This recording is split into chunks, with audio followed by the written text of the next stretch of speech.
గౌరవ ఎమ్మెల్సీ కల్వకుంట్ల కవిత గారిని ఈయన ఏదైతే అక్రమ అరెస్ట్ చేసిందో దాన్ని నిరసిస్తూ ఇవాళ రాష్ట్ర వ్యాప్తంగా అన్ని నియోజకవర్గ కేంద్రంలో మరి నిరసన తెలిపే కార్యక్రమం భాగంగా ప్రతి నియోజకవర్గ కార్యక్రమంలో అధ్యక్షత వహించిన మండల పార్టీ అధ్యక్షులు వేదిక మీదున్న గౌరవ ఎంపీపీలు జడ్పీటీసీలు మున్సిపల్ చైర్మన్ ఇతర ప్రజాప్రతినిధులు సర్పంచులు ఎంపీటీసీలు కౌన్సిలర్లు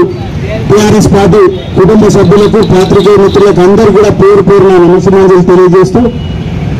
ఏదైతే కల్వకుంట్ల కవిత గారిని అక్రమ అరెస్ట్ చేసిండ్రో దీన్ని అంతా కూడా ప్లాన్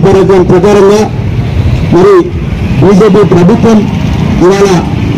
ఎన్నికల్లో మనతో పోరాడే శక్తి లేక అక్రమంగా భయపెట్టించి ఈ రకంగా కేసులు ఎరికేయడం ఎంతవరకు సభ మనం అందరం కూడా చూస్తున్నాం. ఈ లిక్కర్ స్కామ్ అనేది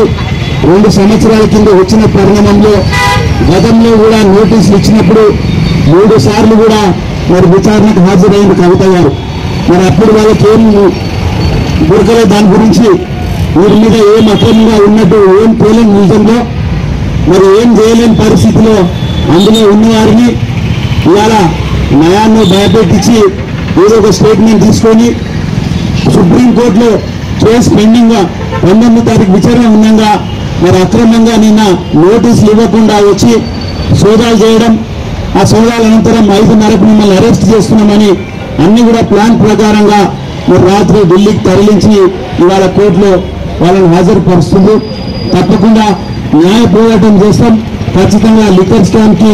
మరి కల్వకుంట్ల కవిత గారికి ఎటువంటి సంబంధం లేదనే విషయం అందరూ కూడా తెలుసు. కానీ ఇలా ప్రభుత్వం బీజేపీ ప్రభుత్వం చూస్తున్నాం. ఇవాళ గడిచిన 10 సంవత్సరాల్లో ఏ నాయకుడు అయితే గట్టిగుండ్రో, ఏ పార్టీ అయితే గట్టిగుండ్రో